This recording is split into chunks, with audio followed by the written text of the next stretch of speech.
Pour promouvoir ces métiers et faire le plein de nouvelles recrues, l'Armée de l'air et de l'espace propose depuis des années l'exposition itinérante des ailes et des hommes, où les jeunes peuvent découvrir l'aéronautique grâce à des simulateurs de vol ou en montant à bord de vrais cockpits d'avions.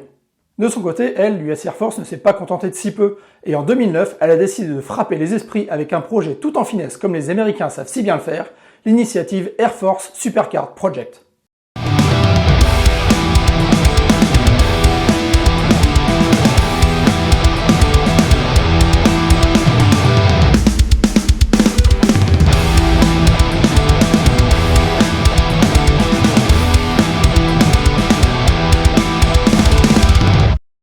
Le projet Air Force Supercar, lancé en 2009, avait donc pour but de promouvoir la technologie et les moyens aériens mis en œuvre par l'US Air Force. Mais contrairement à l'armée de l'air, qui se contente d'une dizaine d'expos par an, dans quelques grandes villes de France, l'Air Force, elle, va directement recruter au sein des lycées, des universités, et même lors des grands rassemblements comme des meetings automobiles ou des foires.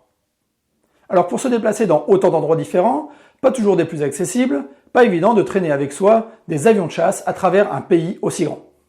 Pour se faciliter la tâche, donc, les Américains vont décider de concentrer leur savoir-faire dans deux bolides, une Ford Mustang et une Dodge Challenger. On est là un peu dans l'esprit des Firebirds des années 50, mais 60 ans plus tard. Et si vous ne voyez pas de quoi je parle, allez voir cette vidéo que je vous mets en fiche, et vous allez avoir une sacrée surprise.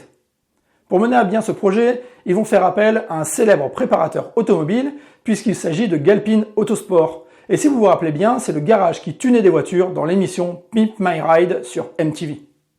Ils vont donc préparer deux voitures très différentes, une du côté clair, la Mustang X1, et l'autre du côté obscur, la Challenger Viper.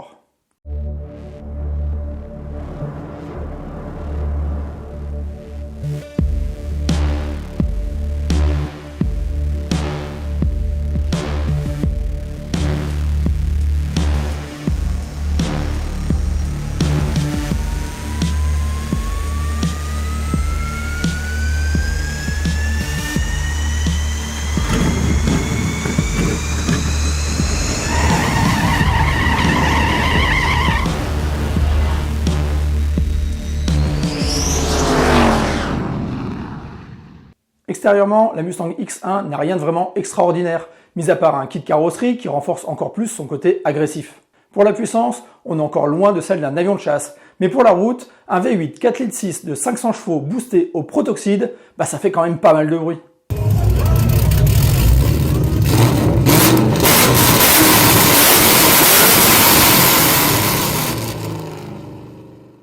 Sa couleur blanc perlé nous rappelle la couleur des nombreux prototypes développés et testés par la NASA depuis les années 50, et les portes ont été modifiées pour s'ouvrir en élytre.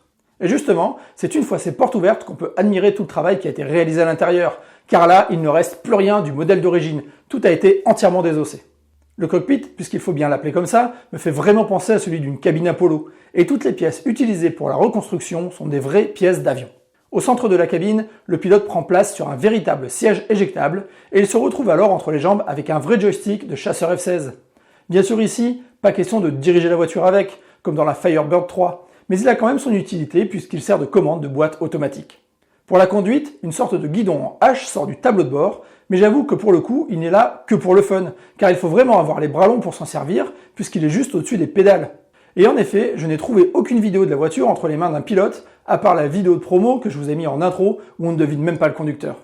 Enfin, sur le tableau de bord, 3 écrans permettent d'avoir au choix un mode de vision de nuit, infrarouge ou thermique, et le conducteur peut même s'équiper d'un superbe casque de pilote de chasse. Alors si vous êtes impressionné par ce modèle, croyez-moi, c'est bien le plus soft des deux, car le deuxième, lui, il fait encore moins dans la dentelle.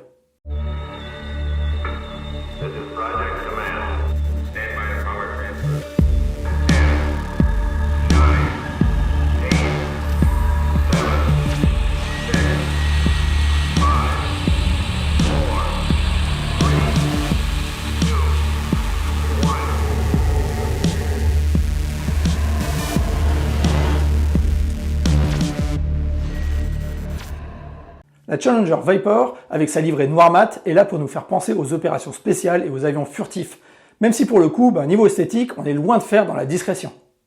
Comme la Mustang, elle reçoit un kit carrosserie encore plus agressif, mais entièrement en fibre de carbone cette fois-ci, et bien sûr, elle est peinte du même noir mat que les avions furtifs, tels que le F-117 ou le bombardier B-2. Même le vitrage est complètement opaque. Bien sûr, elle a aussi droit à des ouvertures de portes en élytre qui s'activent grâce à des capteurs biométriques, mais contrairement à la X1 dont le moteur hurle comme un réacteur, le V8 5,7 litres émis de 380 chevaux de la Challenger est équipé d'un système de silencieux dit furtif qui étouffe le bruit du V8 et qui la rend encore plus discrète pour des opérations d'infiltration. Dans le coffre, les bouteilles de NOS sont alignées comme des missiles dans leur soute, et à l'intérieur, on retrouve tout un tas d'équipements montrant les dernières technologies mises en œuvre dans l'Air Force. Cette fois-ci, le cockpit permet d'accueillir 2 personnes à bord, puisqu'elle est prévue pour être un centre de commandement mobile, et elle peut être conduite indépendamment à droite ou à gauche. Pour assurer sa propre sécurité, elle est équipée sur le toit d'une caméra mobile à 360 degrés et de détecteurs de proximité. Elle peut même rouler tout feu éteint puisqu'un système de vision infrarouge projeté sur le HUD du tableau de bord permet au pilote de voir comme en plein jour. Enfin, ces différents écrans de contrôle lui permettent de sélectionner des modes de vision de nuit ou thermique et même de piloter un drone grâce à des liaisons de données internet et satellites. Enfin, après des années de bons et loyaux services au sein des services de recrutement, les 2 bolides ont rejoint le musée national de l'Air Force sur la base de Wright-Patterson. Alors si l'envie vous prend d'aller les voir, n'hésitez pas, l'entrée est gratuite. Alors je ne sais pas si c'est le meilleur moyen de donner envie à des jeunes de s'engager dans l'armée, mais il faut bien avouer qu'il n'y a que les Américains pour réaliser des trucs aussi barjots. Voilà, c'est tout pour aujourd'hui. Comme d'habitude, j'espère que cette vidéo vous aura plu. Ne ratez pas les prochaines en vous abonnant à la chaîne. Un pouce bleu, ça coûte rien et ça fait toujours plaisir.